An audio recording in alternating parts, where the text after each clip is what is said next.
is. You tell me what to do, dog. All right, we are.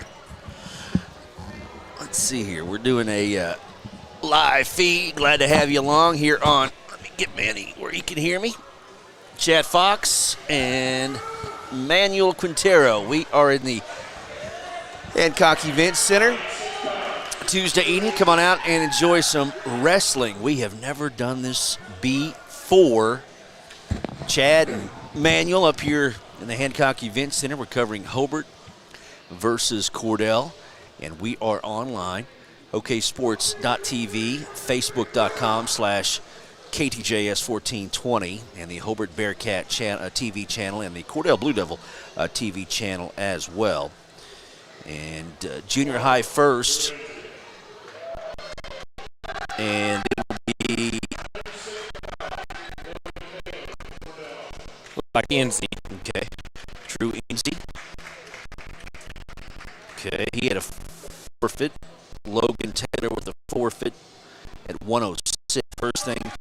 First time we've ever done this, and we're just going to kind of bring you these matches. So this is Rodriguez at 112,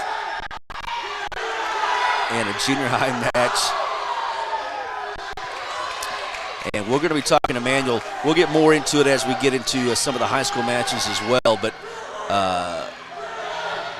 you've got me, who doesn't know a thing about wrestling, and Manuel Quintero, who knows everything about it, and a former official, and of course part of the class or the 1981 state champion team with Hobart. So 3 periods, right, Manny? That's correct. You got a pretty tight match here.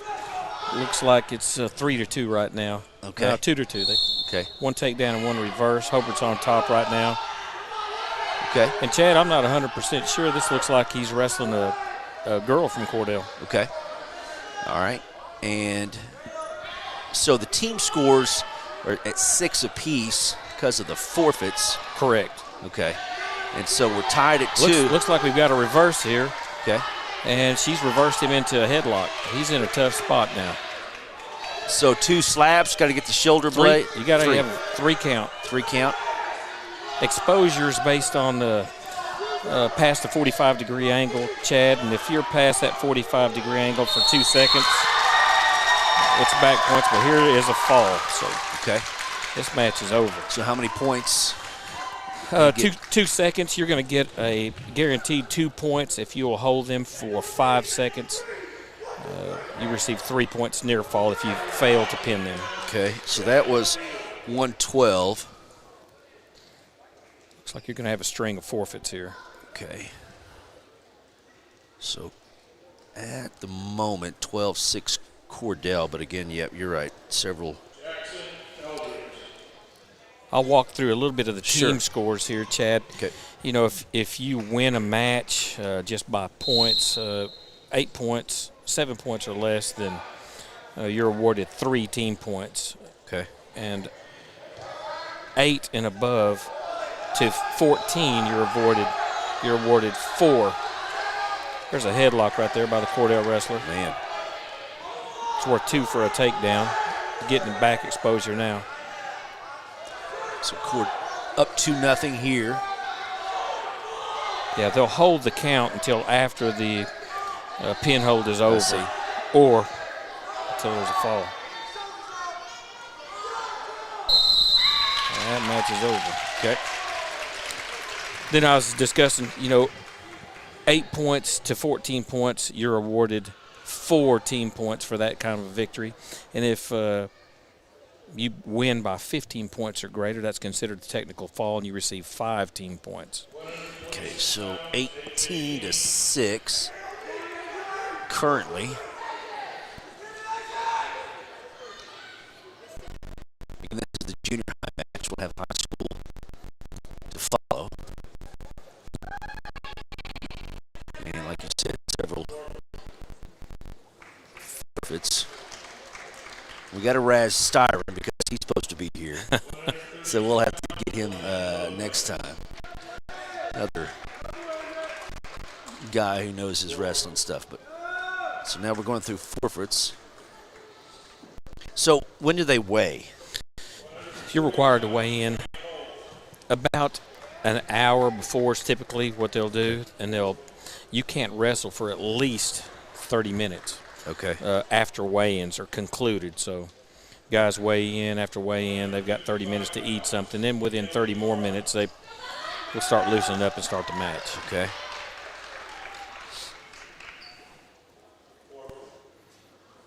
Okay, so we're getting all kinds of points with the forfeits. 36. 170. So this is Dalton Hamlet. We saw Miguel Barra and Trey Cole, Blaine Lopez, AJ King. Dalton Hamlet will get a forfeit.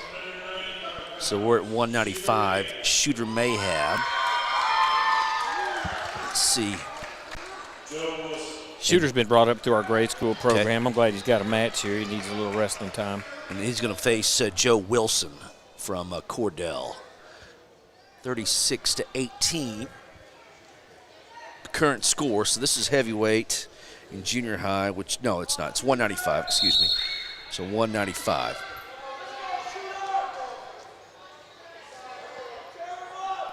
So he's been wrestling for a while. Quite some time, yes. Yeah.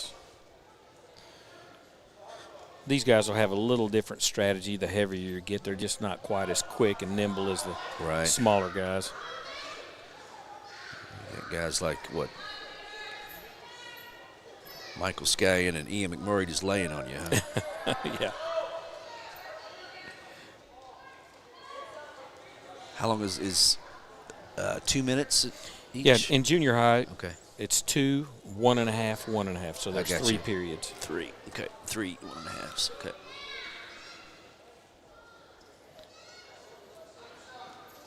Usually you try to keep them right in the center of the mat where the H is. Okay. As they move towards the outside perimeter circle, the referee will warn them to try to stay in bounds. However, the match will continue as long as you have a supporting point in bounds. Okay.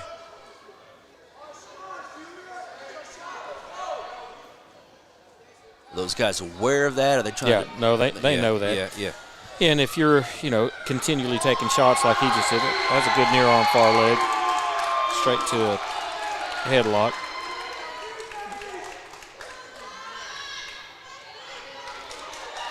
So we got 2. He got 2 back points. Didn't quite last for 5 seconds. He did get in excess of a 2 count. Now, obviously, he just wants to gain control of his opponent. Tie up some wrists. What he's got there is called a chicken wing. He's got a wrist right in the chicken wing. He's going to try to walk over his head. Okay. Just like that. Let's see. Easy fall. Manuel calling it before it happened. I like it. And those guys, I mean, they're coached. That's what they're coached to do. They're trying to do that. Yeah. You bet. All right, so Shooter will make it 42-18. So Samuel Lindsay does not have an opponent.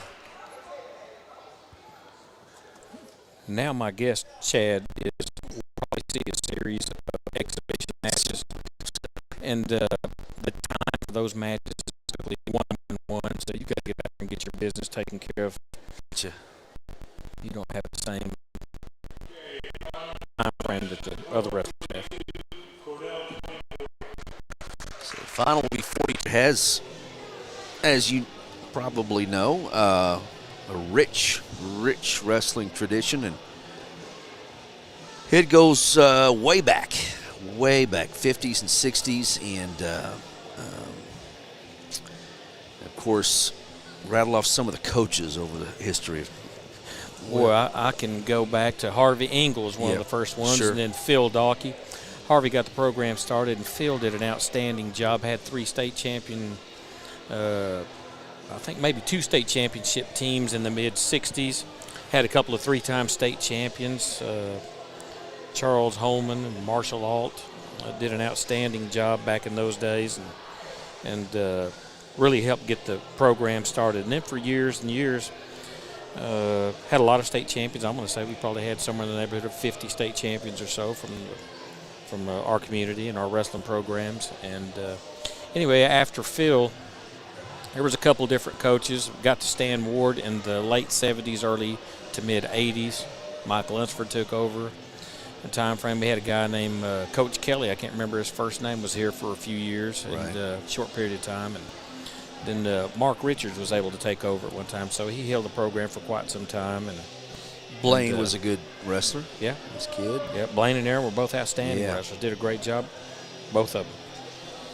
And so when does the season start? When is pretty much the same as basketball?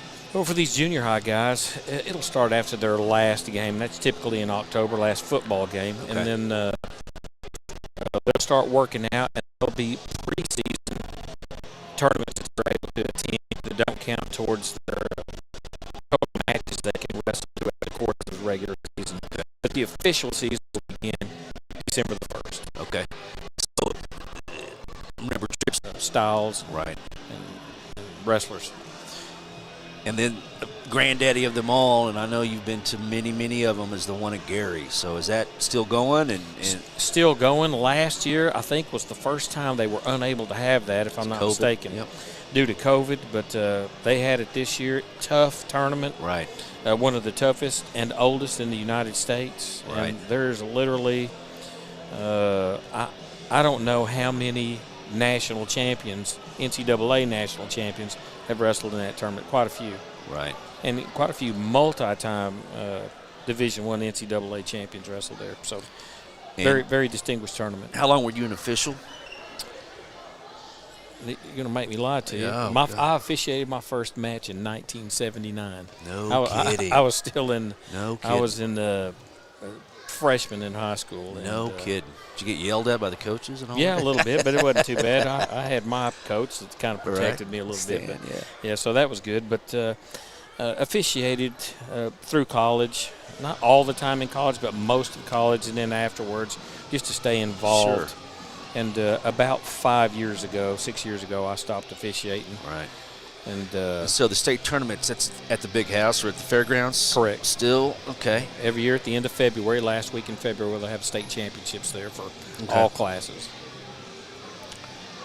So, and then you got to qualify to go individually and then as a team as well. Is that through the season? Well, through the season, you'll have your normal matches. Right. And it doesn't really matter what your schedule or record is. When you get to the regional tournament, if you place in the top 4 spots, first, second, third, or fourth, you automatically qualify to attend the state wrestling tournament. How many teams are in those regionals? I was looking at that today, and Hobart is in a class district that has 8 teams, and Class 3A probably had 12 different districts with at least 8 teams. Okay, and Hobart's 3A wrestling? Yes, and then there were 2 other districts that only had 7. So obviously the largest, while we're not the largest class, they have the most schools. Right. So it's a little tougher tournament. Yeah.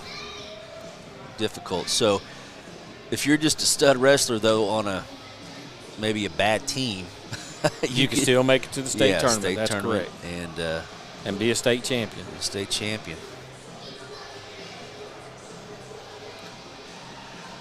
Again, I'm just going to throw a lot of stuff at you because I just don't know. But do you remember the last state champion we've had? Is that? I'm going to have to really open up the record books maybe. I'm not 100% sure, but I wouldn't doubt if it was Aaron Richards back in the late, 2009, 10, somewhere in that neighborhood, 11. Can't remember exactly. Right. But I'm going to say that class had the last state champions, and Aaron would have been one of those.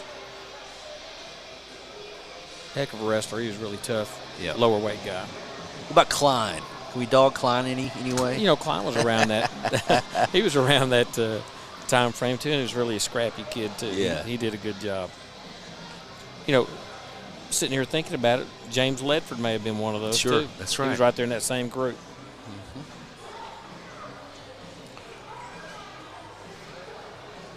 Randall Johnson, he won multiple years. A couple of times back in the mid-'80s. Right. Did a really good job. Fred Ellix. Yep. Troy Reed won 3 state titles. Wow.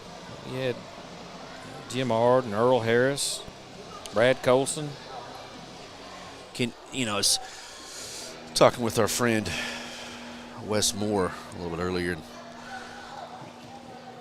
obviously we're little sissy basketball players, but we never knew exactly what was going on in that room, that sweat box you guys had going on in the old gym.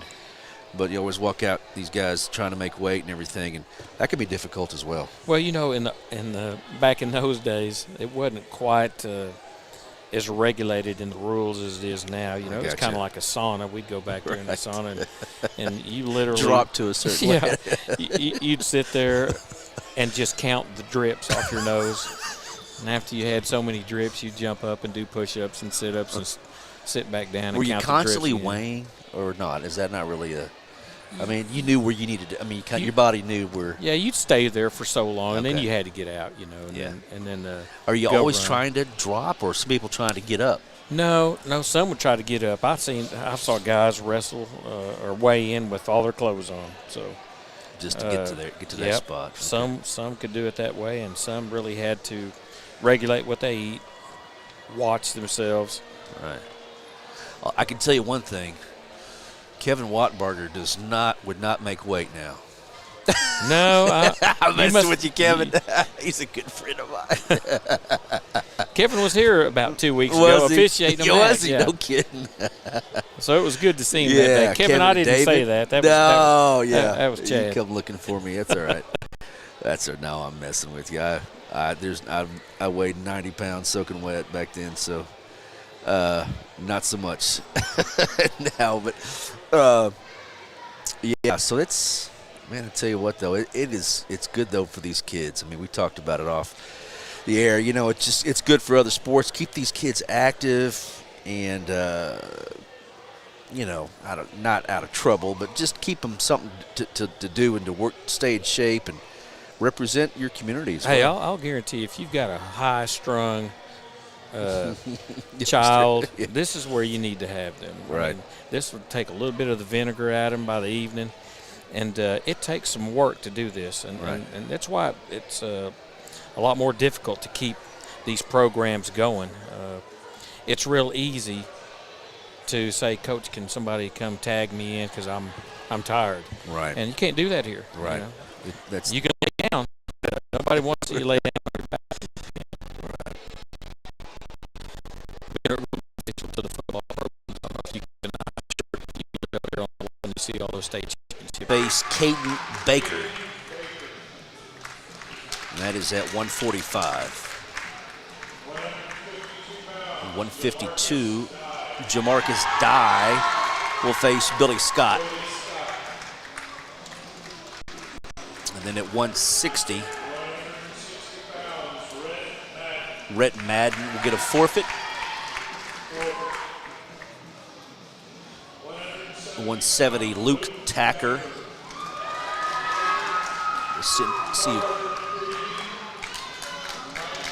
We'll face either Tucker Preby or Mike Renison. At 182, Caden Campbell will face Gage Miller.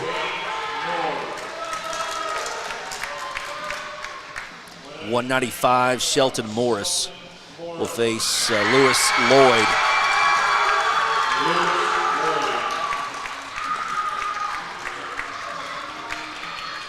220. Billy Threadgill will face Dylan. And then heavyweight Flint Martin will get a forfeit.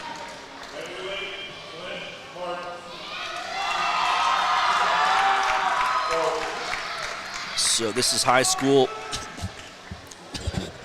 Our first match will be at 113, Arius Satterfield versus Cade Booker. If you're underweight, or if you're at a certain weight, can you, and above the weight you think and you didn't make it, I mean, is there a certain weight that you can wrestle up? You bet. You can bump up one weight in excess of what you weigh. So if the weight's 125 and I weigh 127, I can wrestle at 135, even though there's a 130 weight. So one weight above what I qualify for. And that kind of coach's strategy or decision on and if that wrestler made weight or whatever. So right. Tell you what, it's good to see. I was sitting there counting the kids. I think Hobart had 11 kids, and we had 7 here at Cordell. And they've had a pretty, tough program for years, and they're kind of down a little bit, but they always have some kids that go out. Right. Individual from Hobart, Oklahoma, named Paul Pankhurst, coached there for years, helped get their program built up, and Paul's still there. Yeah, the principal.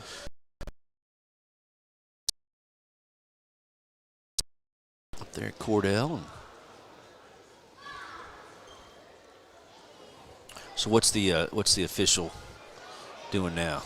He's actually flipping a coin there. It's a red and green disc. Hobart's green, the visitors are red, and he's giving them the choice of odd or even matches.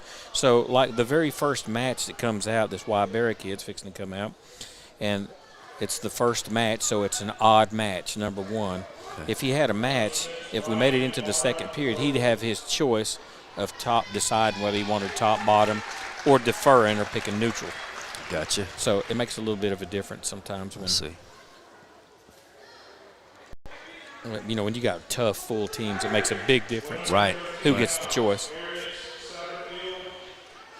Your thought process. That's right. Trying to figure out how to win this duel. Right. I'll tell you what, this Boker, this young man from Cordell, his dad and his uncle were really solid wrestlers back in the mid-'90s. Really tough. So I expect he'll be a pretty decent wrestler.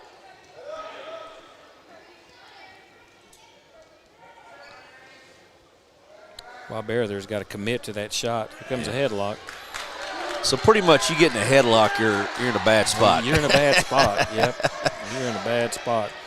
You can't halfway take a shot. You've got to really be committed if you're going to drop and attack the legs. There's a good shot by Boker. Yeah. So you're trying to get that blade up a little bit to where you can get him down or show the official he's pinned. But the blade's got to be down, right? Yes, both of them have to be down. He's doing a good job of escaping here. We got to get our own shot, it looks like. There's another good shot by Cordell.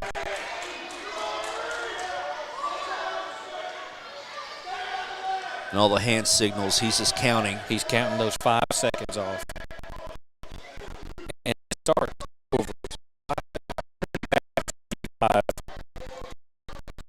Only did it 3 seconds, and you turn back up to 90. At the top, you go back 45. Clothing, can't just punch him in the face. No, it's not the UFC. Not yet. Okay, so, all right. Boker's, there you go. You got it. Okay. I figured he'd be pretty solid. Like I said, his dad and uncle, really good wrestlers, and I'm sure Dad's wrestling with him at home, as well as Coach Ball. And I haven't got to mention our coach. Cason's done a great job. Coach Montgomery's done a great job here. He's working on getting these teams built up, junior high and high school. And it's tough to do this by yourself. Right. And takes a lot of he's folks. kind of on his own. So done a heck of a job. Hats off to him. So that was 132. Hayden Gibbs.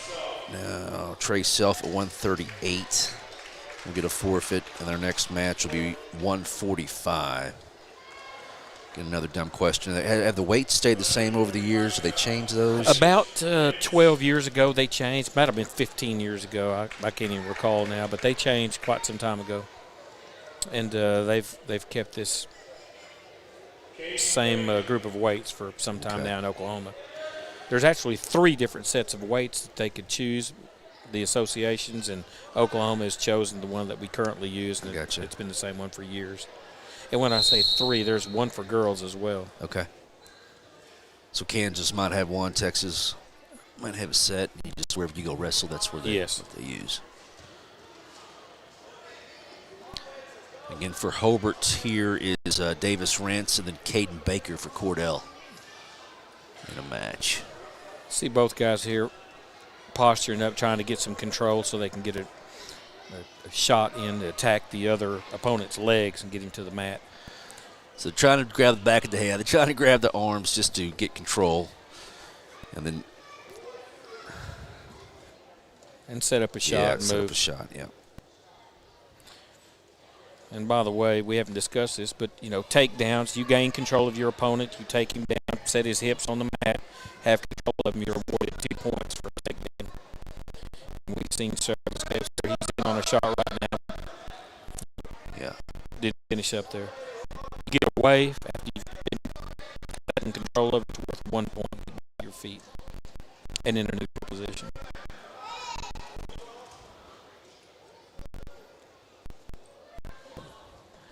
And he coached for several years here. There's a good shot. Just finish it up. You can see there he went a little too high, too quick, but it still worked out. You got 2. But there's 2. All right. If a guy is way better, you see them in trying to up and down, letting them go just to get points. Lots of times I see that. Yeah. And, it's really difficult when you have an individual that's so good on his feet that he does that to you. He does that to you 4 or 5 times, and guess what? The salt's got drained out of you, and you get to where you don't want to scrap quite as much. So I like that method of wrestling. So what happened here? We got to the end of the period. Okay, so now high school's 2-2-2, so a little different time periods, and he got his choice, and Cordell's taking top. Do you always want to do that, or unless you need points? Do whatever you want. Right. If he's better on his feet, he'd take neutral. Let's see. See, we're getting some hand control here. We've got to get our hips away, and there's 1 point. Okay. And then here we go again, trying to, stalk the opponent, set up a shot.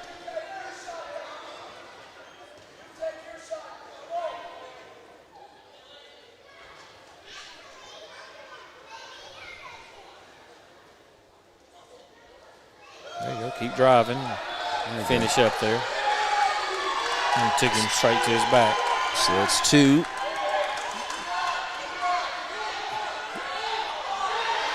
Oh, man. Well, he got himself into a bad position there because he didn't get perpendicular to the other individual's body. Cordell got 2 for a reverse there. Hobart did get the back points. So is he trying to get out of bounds now, or? Now they're just wrestling right now, but, you're right. That's what I'd do. I'd get out of bounds if I could. Yeah. And make it look inconspicuous. Right. Not like I'm running, but you get a fresh start. He's got to reach up, get some hand control, and work to stand up and get away.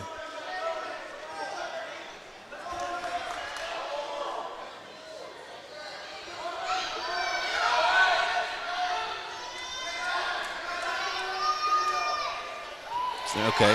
There's 2 for a reversal. Well, you just got to settle down here, slow down, pay attention to what he's doing. He's trying to hook up a cradle.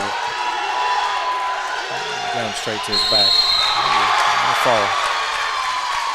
So Davis Rentz wins that by fall.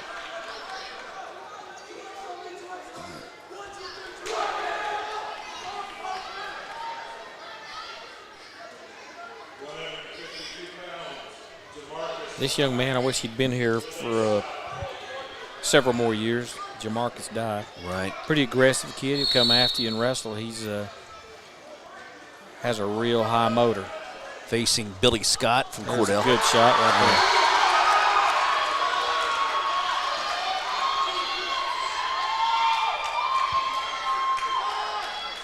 there. Got a 3 count now. It's going to be tough to pin him right there. Now, you got to set his legs forward.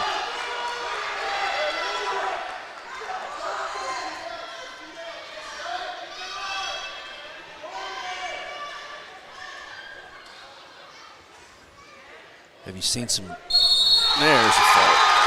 Okay. Have you seen some injuries, bad injuries in your day, or? Boy, I've seen just about. I've seen dislocated knees, broke wrists. I've seen dislocated ankles.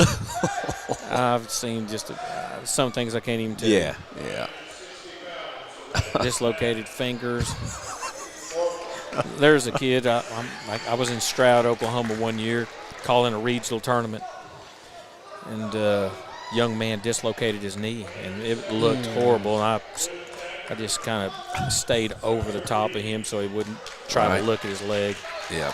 And they got it popped back in after they sent him off in the ambulance. And his coach told me that night he was at their school dance. Oh, my gosh. But you see and hear all kinds of stuff. Right. Luke Tacker and Tucker Preby here for It's still there for him. You just got to drop down to it and commit. Oh, headlock.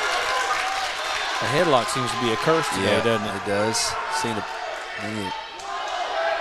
many of those. We need to find a way to get so off what the was mat here. what was he pointing at? What's the official? His hand? He's wanting to make sure you're keeping that legal. Okay. And he may be telling him, hey, his shoulder's still up.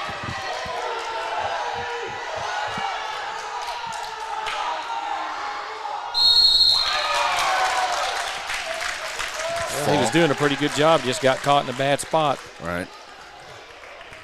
Okay. So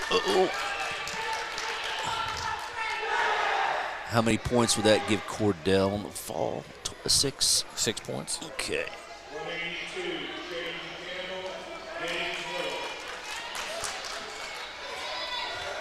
What do we got here? We've got Caden Campbell and Gage Miller. Caden from Hobart and Gage from Cordell. And this is 182. Campbell hadn't wrestled a whole lot.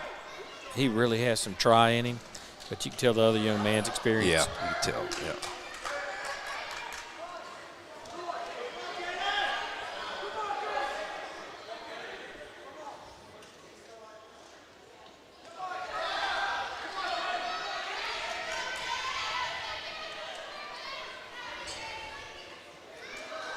Oh.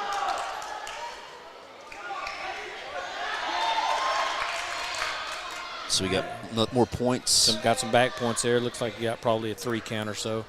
Got awarded 2 back. No, 3 back. What's behind the head? Yeah, here we go. This is a double chicken wing. Pretty painful. Yeah, it looks like it.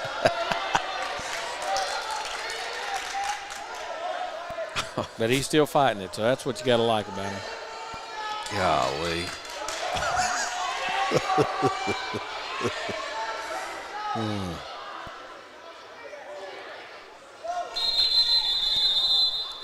He stopped the match here for it being potentially dangerous. Because of that, he'll award 1 extra point. Yeah, his shoulder. When you get into those chicken wing situations, you just got to go across the body. You can't take the wing forward. And he wasn't. It was just tight. That's, yeah. Nonetheless, it's painful. Need some mat maids. You guys had mat maids. Oh, yeah. When we were in school, this gym would be packed up. You know, hopefully it worked back up. Yeah. They're building the program back up, so they're doing a good job. Yeah. So he gets to start back in the same, not be in the bottom position. And Cordell will be on top. So what's he telling Cordell kid not to? Just be careful with it. But I'll guarantee you, he's going to go right back to it. Let's see.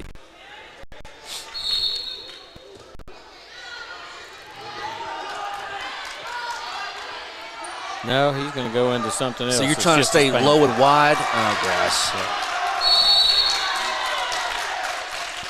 Crossbody ride into a banana splits. That's what that's called. Oh, my gosh. Sounds cool, but it looks painful, folks. Let me tell you. Wrestler talk. Okay. Tell you what, the Morris kid, I've got to watch him a few matches here, and he's won a few times and had some success. And he's out there building a little more confidence each time. But 195, Shelton Morris and Lewis Lloyd. It's a crowd favorite anyway. Yeah, he's going to have his hands full today. Yeah.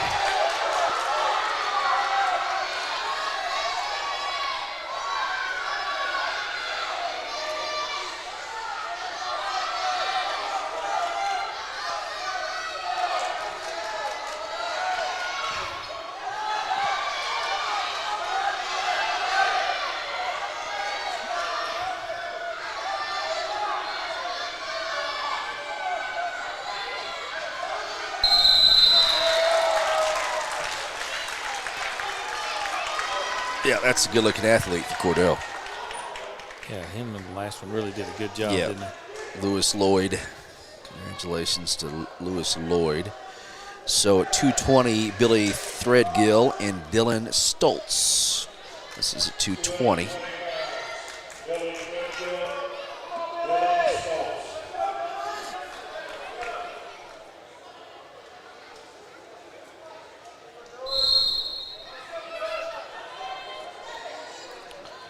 Man, you guys work out all week long for just a few moments. It's what's so critical, man. I mean, but just everything is technical.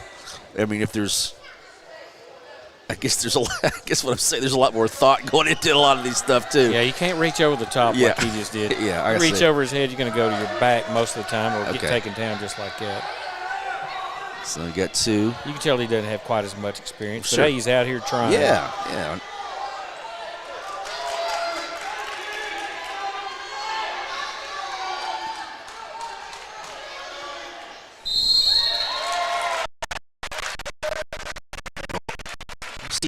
Have you seen Paul? Is he here? I haven't seen him. I looked for him when I walked in the door. Sure. So heavyweight. Forfeit wins by forfeit. So we're going to have some. Let's see if we have any exhibition matches. Yeah, we'll have some. So Hobart won 42-30. Again, a lot of forfeits that Cordell had, but their wrestlers, they had some good ones. Some junior high and high school They'll do them all at the expeditions. same time. Yep. Yeah, Okay. we'll switch off here to 1-1-1 periods. I now. got you.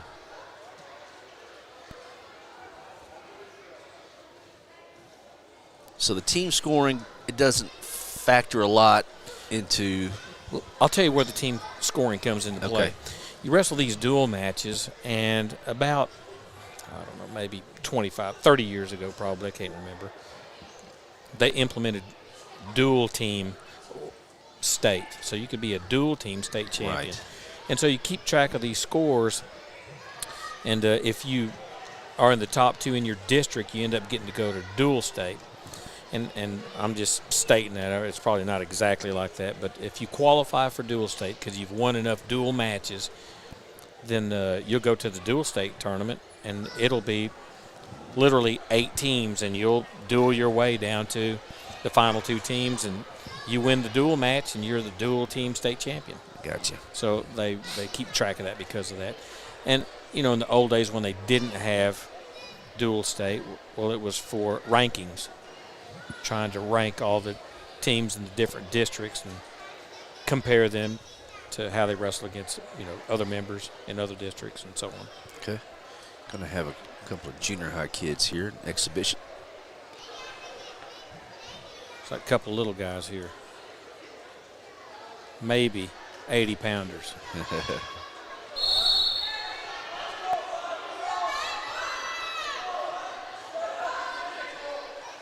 Is that one of the Klein kids? It looks like one of the Klein kids. Yeah. Well, he better do good, or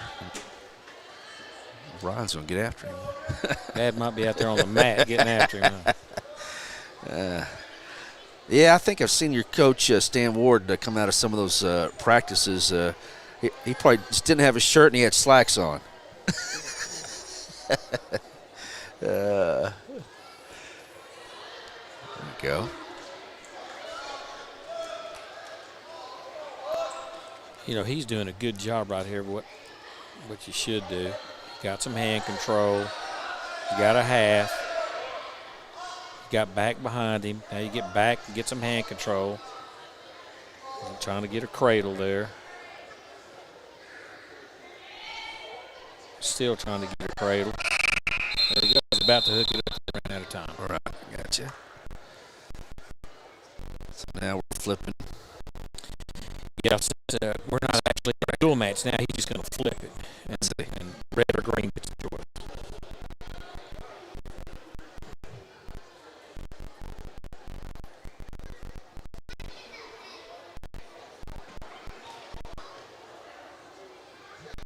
down in the state when you were officiating in the state tournament, do they have more than one official, or do they always just have one? Well, when we were in the state championships, we always officiated in pairs. I got you. And we would just take turns. You get paired up with another official from the other side of the state. Right. And then, you just would work your way down from 3A, 4A, 5A, 6A mats. And then once you finished working your way all the way around, took a break, and then you went and got after it again. But you just alternate calling matches. I got you. But always 2 officials.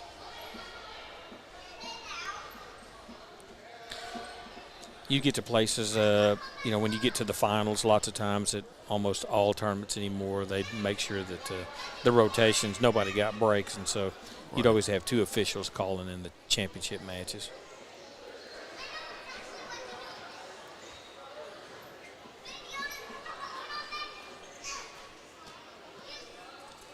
Klein just needs to move his head and take a shot just like that.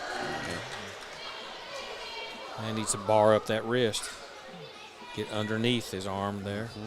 Like that? Yeah, but you got to get out to the side. Okay. When you're doing that. If you stay parallel to the body like he is, it's hard to turn him. But if you jump out, get perpendicular to the body just like that, then it's a lot easier to turn him. Okay.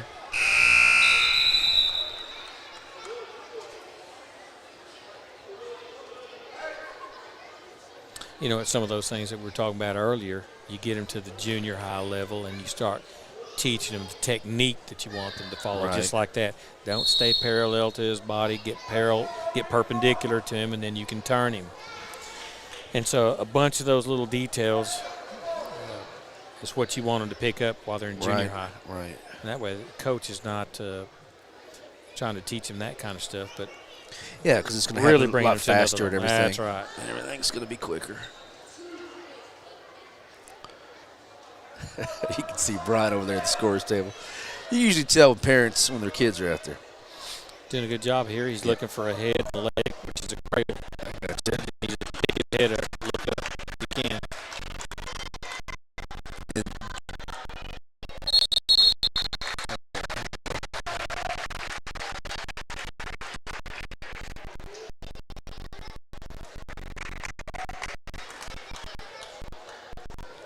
Okay.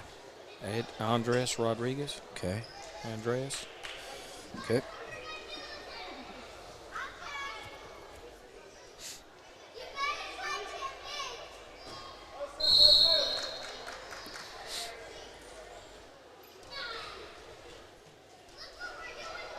I don't think he's ever wrestled before. I think Coach Styron really liked how aggressive this young man was last time we were here talking.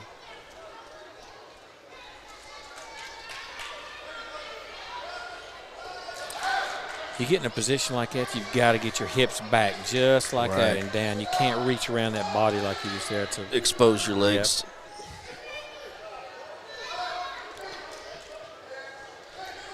Get him back to the mat there. You cannot lock your hands, so I'm sure the officials start watching for that. I see. Okay. And usually inexperienced guys, they'll lock their hands down there.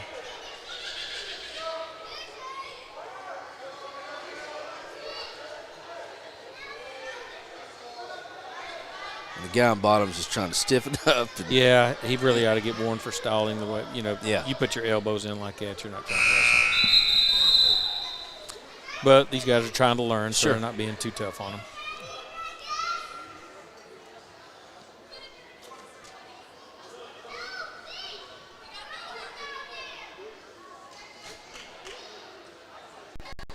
Let's see if he hits a stand-up like his coach told him to. Well, he did. He tried. Yeah. He just had his ankle. You kind of watch him, he'll reach back. And that's just a part of being inexperienced. You don't reach back. Find a way to get to your belly here. He's got to get that right arm through there somehow. There you go. There it is. What about that headgear? Yep, that's right. This is a lot tighter now. Yeah. Just inexperienced. Sure. But it looks to have the want. Your kiddo, Drew, wrestled, right? Yeah. Good. What weight was he? Man, he was when he was in high school, he ended up wrestling 175 when he was a senior. Really enjoyed it. Good.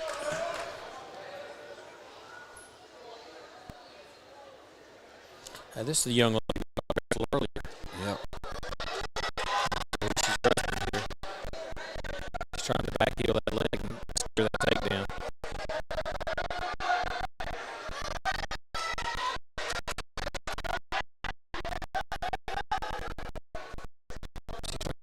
Cradle. You better get some hand control. She's reaching over like that. He can grab her hand, and just, even if he uses two hands and keeps it pulled apart, keep her from locking that up. There you go. He's reaching up trying to peel it off, but he's looking into it. Got to look away. Gotcha.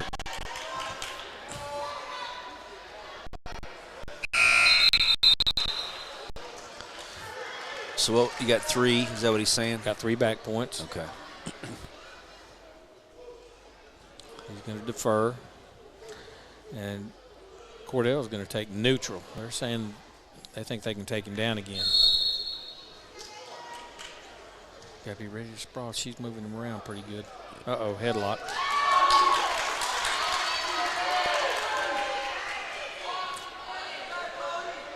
I don't remember the last time I saw this many headlocks in a match. Really? Okay. There you go. It was fall. Yeah. So congratulations to the young lady. That is cool. And shake hands. It's pretty tough for that headlock. She did it twice tonight. Tall youngster.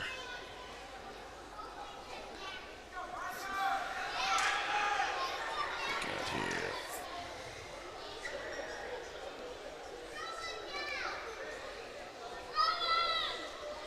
We gotta get Ledford to announce some names here for us next time.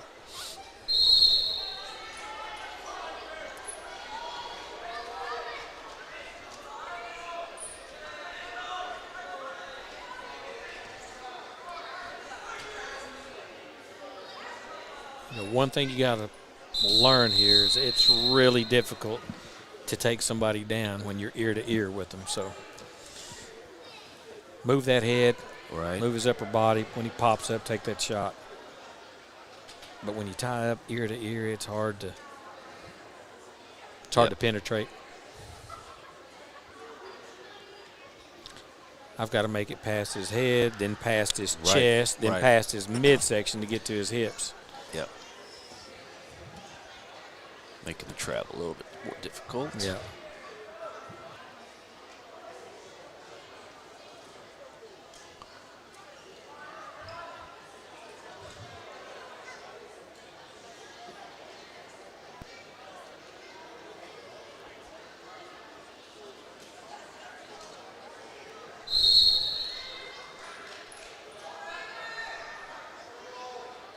There's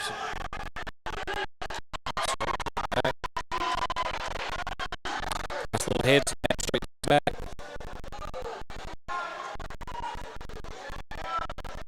Should do it. Yep. Oh.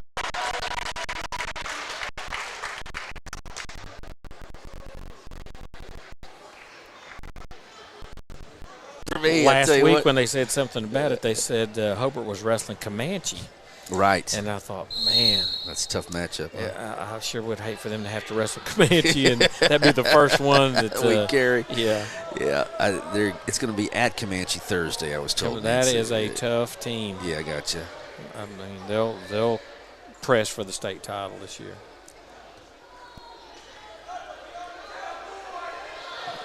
The kid from Cordell looks a little bit heavier. Yeah, he does. There you go. Let's see if we'll just stay smart here. Look where you're at. Oh. There's one. Just got to slow down here. Think about what we're doing.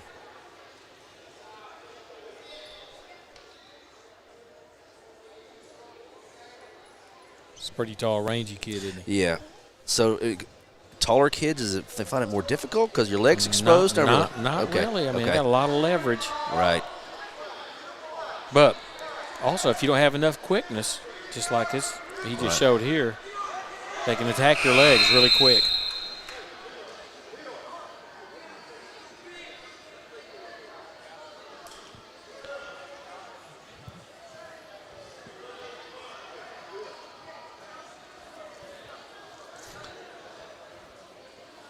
So when you start on top, you want to control the ankle and the wrist. Yeah, you mainly control just his hips. Try to keep his hips down. So get out of that. So really, this is the best situation. Doesn't look like we've done a whole lot of riding in the past. So let's get back to taking him down. What you described earlier: take him down, ride him for a little bit, and let him get away. All right.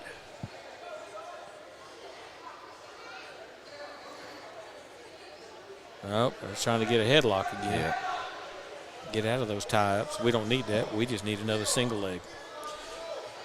You get guys out there when you're fish shitting or talking to each other, talking noise or anything? Oh, yes. I've seen that lots of times. I've seen them step back and kick each other before. I'm telling you. Testosterone's going. I'm not joking one bit. Wow. And then somebody's got to get disqualified. I've seen him get bit. Oh, man. I've seen him be on bottom and literally get bitten by the guy on bottom. He got upset. He got put on his back, and he bit his arm or bit his chest.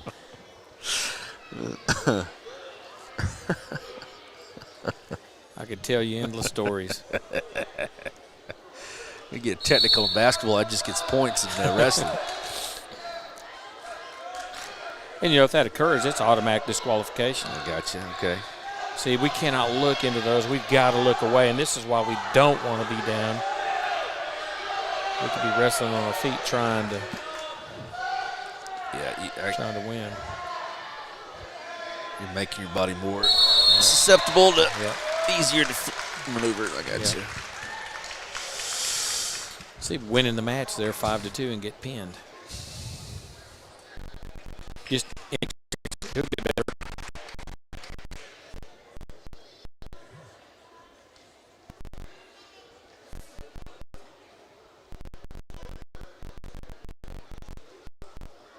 So when do the is it not called playoffs? When do the districts and all that start? Is it this month you'll start seeing these district dual matches, and then of course, depending on what your district record is, will determine how you end up getting, whether or not you get to go to the dual state tournament. Right. So the state tournament, is it? When is it? Second week in March? Third? No, the state tournament's actually the last weekend in February. Okay. And so the week before that is the regional tournament. Okay. For the teams and for the individuals. And the week before that, which is mid-February, is the dual state championships. Okay. Got it. That'll be the last dual match of the year, or matches of the year. Then you'll have one full week to just work out, concentrate on regionals. Then one full week to concentrate on the state tournament. Well, thanks, Manuel. I really appreciate it and your time. A little spotlight on these youngsters and these kids who are working hard and again, representing Hobart and Cordell, and good kids. And these programs need your support. So you see a wrestling schedule, and come on out to the Hancock Event Center and support these kids. And again, they're practicing too, and getting after it, and looking forward to the program continuing to grow, my friend. It's good to appreciate your support and help, and Mr. Ledford and Mr. Klein and everybody else over the years. It's been a you bet. You doing all right? Well, thank you. Appreciate you being here, and look forward to maybe having another one of these next year. We'll do it again. And you bet. I don't know what I'm talking about or looking at, but we'll have some people that do. Well, we'll have fun. Appreciate you very much. Yeah, thanks, man. All right, buddy. All right, we're out of here. We'll talk to you next time.